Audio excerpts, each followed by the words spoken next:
नमस्कार, मैं हूं जगत सिंह अवाना और आप देख रहे हैं सर्जिकल टाइम्स। दोस्तों, आज शुरुआत में मैं आपसे दो सवाल करता हूं। क्या हमारा देश, हमारा लोकतांत्रिक देश, हमारा प्रजातांत्रिक देश चीन के रास्ते पर चल रहा है? क्या हमारा देश रूस के रास्ते पर चल रहा है?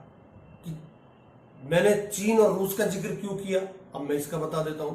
चीन में जो वहां के राष्ट्रपति हैं वो जब तक जीवित है तब तक राष्ट्रपति रहेंगे। उसी तरह रूस में भी वही प्रणाली है कि जब तक पुतिन जिंदा रहेंगे, उन्होंने कानून बना दिया है, वो तब तक रूस के राष्ट्रपति रहेंगे। तो क्या भारत उस तरफ बढ़ रहा है?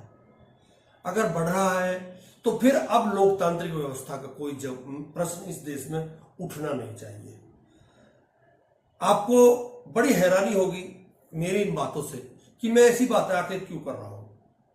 दरअसल वहां रूस में और चीन में संसद में प्रस्ताव पास करा लिया, परंतु यहां हमारे देश में जो हो रहा है वो ऐसा माध्यम है कि लोकतंत्र तो है, परंतु जो वोट मैं अगर किसी अपने कैंडिडेट को वोट दे रहा हूं, मेरा वोट किसको जा रहा है ना मुझे पता है, ना जो और वोटर है उनको पता है। बस जो चुनाव आयोग ने तय कर दिया उस पर प्रणाली, उसी प्रणाली में चुनाव वोटर अपना वोट कर रहा है। उसे अपने प्रत्याशी से किसी भी मतदाता को, भारत में एक सबसे बड़ा अधिकार इस देश में गरीब से गरीब के पास भी यह अधिकार है कि वो अपना नेता चुन सकता है, परंतु अब चुनाव आयोग या सरकार उस अधिकार को कहीं ना कहीं आपके हाथों से छीनने का प्रयास कर रही है।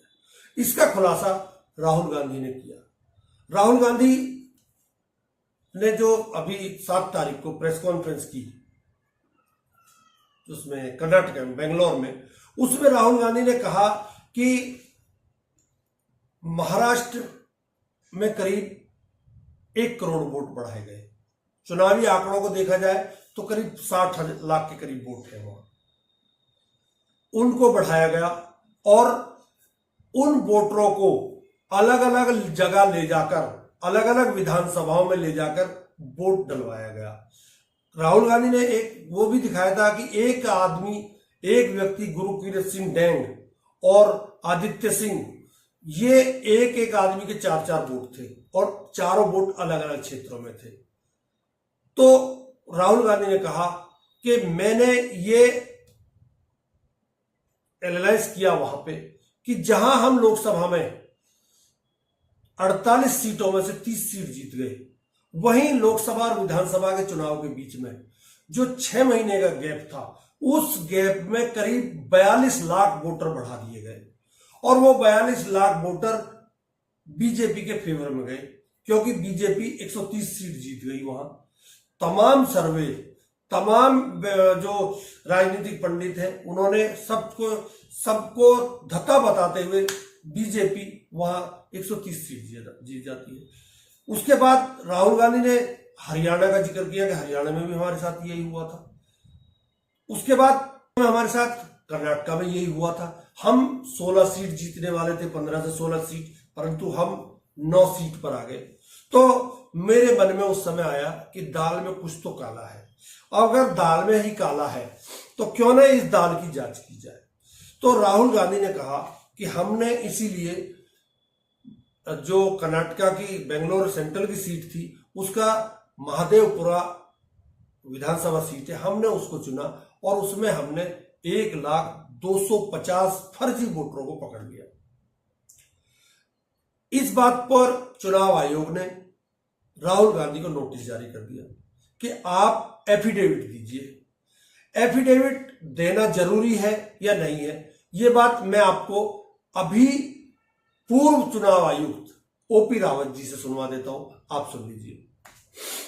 मैंने इलेक्शन कमीशन की सैंक्टिटी की बात कही, क्रेडिबिलिटी की बात कही। क्या देश के इतिहास में ऐसा आज तक हुआ कि चुनाव आयोग पर इतने गंभीर संगीन आरोप लगा दिए गए हों और डॉक्यूमेंट पेश करने की बात हो रही हो कि भाई 100% सबूत है हमारे पास? गरिमा जी, देखिए, इससे भी गंभीर आरोप पूर्व में लगे हैं और उनको इलेक्शन कमीशन ने बहुत सफलतापूर्वक, सक्षमतापूर्वक आम वोटर के सामने गलत साबित किया है। इस बार भी मुझे उम्मीद है कि इलेक्शन कमीशन बेदाग साबित होगी, लेकिन जो कारण अभी बताए हैं, आपने ही गिनाए हैं कि धारा 20 1950 के एक्ट में ये प्रावधान है कि शपथ पे देना चाहिए और लिख के देना चाहिए, औपचारिक शिकायत देना चाहिए। हाँ। ये आउट ऑफ कॉन्टेक्स्ट है। ये कॉन्टेक्स्ट है रजिस्ट्रेशन प्रोसेस का। जब रजिस्ट्रेशन प्रोसेस चल रहा हो, जैसे एसआईआर बिहार चल रहा है, उसमें अगर आपको दावे आपत्ति दाखिल करना है तो ओथ पर शपथ पत्र के साथ करना है। उसको यहाँ कहाँ ले आए? ये तो एक शिकायत है। उन्होंने रिसर्च की, वोटर लिस्ट में गलतियां पाई, उन गलतियों को उन्होंने उजागर किया।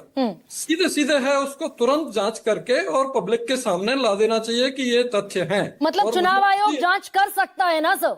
हाँ, मुझे खुशी है कि यूपी के सीईओ ने तुरंत जांच करके उत्तर भी दिया। हाँ। मैंने टीवी पर सुना कि आप दो वोटर की बात कर रहे हैं कि वो कर्नाटक में, बेंगलोर में भी हैं और लखनऊ में भी हैं। वो हमने पूरी इलेक्टोरल रोल देखी, हमारे यहाँ वो नहीं है।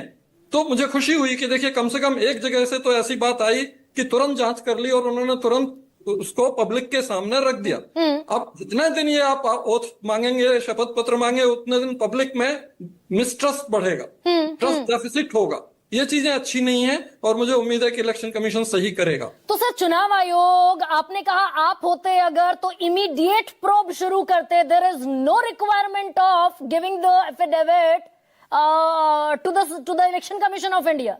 कोई जरूरत ही नहीं है हलफनामा देने की, आप ऐसा कह रहे हैं कि आप अगर होते तो तुरंत इस पर प्रोब शुरू कर देते। यही होता रहा है, नॉट हमारे ही समय में नहीं, उसके पहले भी। हाँ, तो sir election Commission of India ये 1960 के एक्ट 20(3)(b) के पीछे चिपता हुआ क्यों दिख रहा है भाई? मैंने बताया ना, ये 3B जो है वो रजिस्ट्रेशन प्रोसेस में दावे आपत्ति लगाने के लिए है। ये रजिस्ट्रेशन प्रोसेस नहीं है, ये तो शिकायत है कि हमने देखा कि इस कंस्टिट्यूएंसी में इतनी वोटर लिस्ट में गड़बड़ियां हैं, तो जांच ही हो सकती है, उसमें थोड़ी धारा 20(3)(b) लागू होगा। तो फिर क्यों सर? भाई ज्ञानेश कुमार सीसी है, उनकी रजामंदी के बगैर कर्नाटका के सीईओ ने ये चिट्ठी थोड़ी लिख दी राहुल गांधी को। क्यों इलेक्शन कमीशन ऑफ इंडिया इस एक्ट के पीछे चिपता हुआ नजर आ रहा है फिर, अगर जरूरत ही नहीं है तो? ये उनसे आपको पूछना पड़ेगा, क्योंकि यूपी सीईओ ने तो नहीं कहा, ये उसने तो तुरंत जांच करके रिकॉर्ड बता दिया। हाँ। दूसरी तरफ आज तेजस्वी ने भी एक प्रेस कॉन्फ्रेंस की, उसका मैं जिक्र अभी आप बाद में करूंगा। परंतु जब राहुल गांधी ने ये नोट उस एफिडेविट देने से मना कर दिया, कहीं ना कहीं चुनाव आयोग बातों को घुमाना चाहता है, बातों को घुमाकर पब्लिक में नैरेटिव बनाना चाहता है कि राहुल झूठ बोल रहे थे, इसलिए एफिडेविट नहीं दिया। एफिडेविट की कोई आवश्यकता नहीं, अभी ओपी रावत जी से आपने सुन लिया। अब राहुल गांधी, जब लगा राहुल गांधी को कब बात नहीं बन रही है, तो उन्होंने एक जन आंदोलन छेड़ने का कार्यक्रम बना दिया। उस आंदोलन में प्रथम चरण में वो अपनी पब्लिक को इकट्ठा कर रहे हैं, यानी अपने कार्यकर्ताओं को इकट्ठा कर रहे हैं। उसके अलावा जो बम फोड़ने का जो दिन था, उसी दिन से इस आंदोलन की शुरुआत हो गई, 7 तारीख से, 7 अगस्त से। उसके बाद राहुल गांधी डिनर पार्टी रखते हैं। डिनर पार्टी में शरद पवार भी मिलते हैं और भी कई लोग मिलते हैं। शरद पवार उसके बाद एक दिन बाद मराठी चैनल को एक इंटरव्यू देते हैं, एक पत्रकार को, और वो कहते हैं कि मेरे पास 2 आदमी आए थे और उन्होंने मुझसे कहा कि हम आपको 160 सीट जितवा देंगे, आप हमसे सेटिंग कर लीजिए। वो शरद पवार को लेकर राहुल गांधी के पास पहुंच गए। राहुल गांधी ने एक सिरे से उन बातों को खारिज कर दिया। राहुल गांधी समझ रहे हैं कि लड़ाई बहुत लंबी है और अगर आप सड़क पर नहीं उतरोगे तो इस लड़ाई का कोई मतलब नहीं है। अगर लड़ाई का मतलब नहीं है तो फिर कार्यकर्ता और इंडिया गठबंधन के जितने भी घटक हैं सबको इकट्ठा करके चलना पड़ेगा और ये लड़ाई सड़क से संसद तक और गांव-गांव और कूचे-कूचे तक जानी चाहिए, ऐसा कहा है राहुल गांधी ने। उसका सपोर्ट शरद पवार ने किया है। शरद पवार ने कहा है अपने कार्यकर्ताओं से कि आप राहुल गांधी ने जो प्रेस कॉन्फ्रेंस की थी उसका मराठी में करके और तमाम गांवों में उसकी वीडियो क्लिपिंग चलवाइए। ये भी एक तरह से आंदोलन है। दूसरी तरफ राहुल गांधी इस चोरी की घटना को, इस डकैती की घटना को, जो वोटों की घटना है हुई है, इसको लेकर अब जनता के बीच जाना चाहते हैं। प्रथम चरण में जनता अपने कार्यकर्ताओं को, दूसरे चरण में इंडिया गठबंधन के सभी घटकों को साथ लेकर, तीसरे चरण में परसों से 12 तारीख से या कल से भी बिहार में एक रणनीति के तहत राहुल गांधी और तेजस्वी सड़कों पर उतरने वाले हैं। उससे पहले आज एक बम तेजस्वी यादव ने फोड़ दिया। तेजस्वी यादव ने विजय सिन्हा के ऊपर आरोप लगा दिया कि इनके ऊपर, इनके पास 2 आधार कार्ड, वो है वोटर आईडी कार्ड। कहा कि बिहार के डिप्टी सीएम विजय कुमार सिन्हा के पास 2 वोटर आई कार्ड हैं। विजय सिन्हा के दोनों एपिक नंबर्स में उम्र भी अलग अलग दिखाई दे रही है और दोनों ही अलग अलग निर्वाचन क्षेत्रों से हैं। एक लखीसराय से है और दूसरा है बांकीपुर का। अब गड़बड़ी डिप्टी सीएम की है या चुनाव आयोग की, ये सवाल पूछते नजर आ रहे हैं तेजस्वी यादव। साथ ही उन्होंने ये भी सवाल पूछा कि क्या विजय सिन्हा पर कार्रवाई की जाएगी। क्या कुछ कहा तेजस्वी यादव ने, सुनिए। ये मोदी जी के खास और खास बिहार के उप मुख्यमंत्री हैं विजय कुमार सिन्हा। इनका 2 EPIC नंबर है, वो भी 2 अलग अलग विधानसभा क्षेत्रों में, और उम्र भी अलग अलग है, यानी उम्र घोटाला भी है और फर्जीवाड़ा।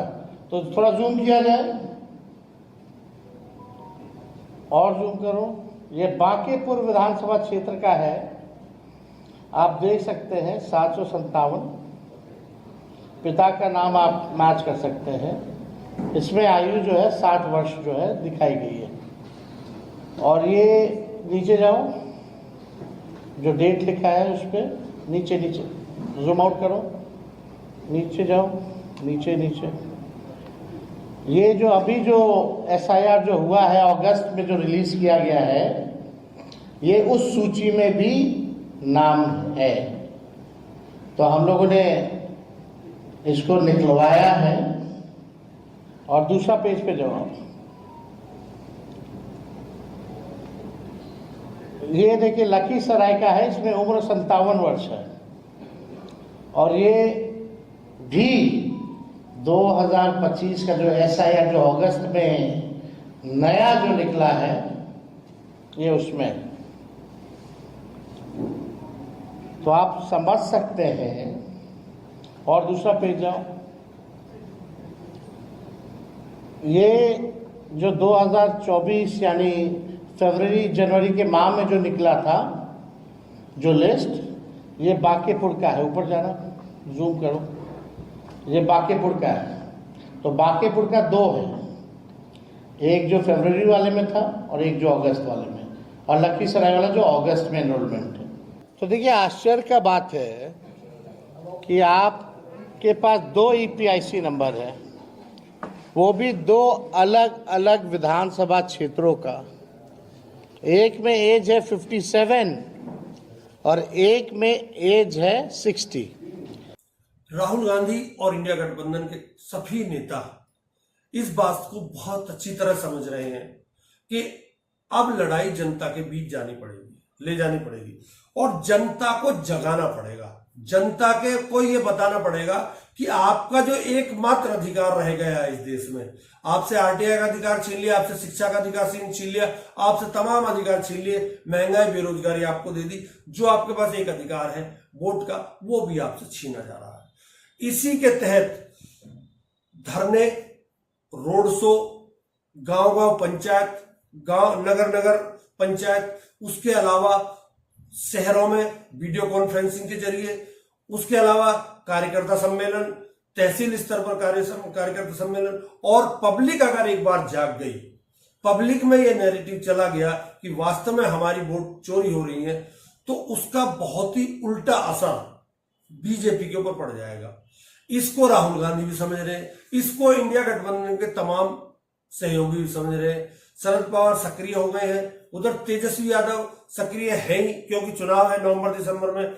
अगर ये सब चीजें होती रही और लगातार प्रेस कॉन्फ्रेंस, बेशक गोदी मीडिया ना दिखाए, क्योंकि गोदी मीडिया सांप की गोद में बैठा हुआ है।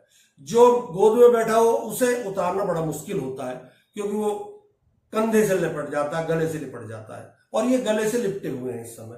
तो गोदी मीडिया का भी भ्रष्टाचार का उजागर, और गोदी मीडिया किस तरह जनता की आवाज को दबाकर सरकार की आवाज को बुलंद करता है, ये भी जन जन तक पहुंचाने का प्लान राहुल गांधी और इंडिया गठबंधन ने बनाया है।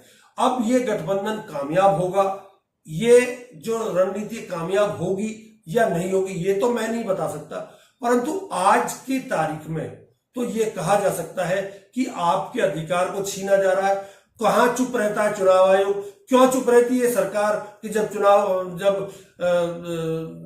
वोटों के अधिकार को छीना जा रहा है, और इस गोदी मीडिया पर तरस आ रहा है कि जो आपकी आवाज बनना चाहिए था वो आपकी आवाज ना बनकर सरकार का पिट्ठू बन रहा है। इसका भी अब पूरी तरह से इसके परखच्चे उड़ाने का भी वक्त आ गया है कि गोदी मीडिया को भी एक्सपोज किया जाए पब्लिक के सामने कि ये आपके सामने क्या ला रहा है। अगर हमारे पास वोट का अधिकार है तो वोट का अधिकार हमें मिलना चाहिए। मैं कामना करता हूं कि इंडिया गठबंधन को अपने इस मिशन में कामयाबी मिले ना मिले। देखिए, अगर जीतना ही लक्ष्य हो किसी पार्टी का, जिस तरह बीजेपी ने बना रखा है, तो फिर उसका तो कोई सानी है ही नहीं, उसका कोई इलाज ही नहीं है, फिर तो उनको जीत से कोई हरा ही नहीं सकता। परंतु अगर जनता जाग जाएगी, जनता को पता चल जाएगा कि उनकी वोटों पर डकैती पड़ रही है, तो जनता कुछ ना कुछ खेल जरूर कर सकती है। जनता को जागने का मुझे भी भरोसा है कि मेरे देश की जनता जागरूक है और वो जरूर जागेगी, और आप भी और लोगों को जगाने का प्रयास कीजिए। वोट किसी को दीजिए, मैं ये नहीं कहता कि आप कांग्रेस को जिताइए, सपा को जिताइए, बीजेपी को जिताइए, वोट किसी को दीजिए, परंतु आपका वोट आप जिसको दे रहे उसको जरूर जाना चाहिए। मेरा कहने का मकसद ये है। नमस्कार, बहुत बहुत धन्यवाद।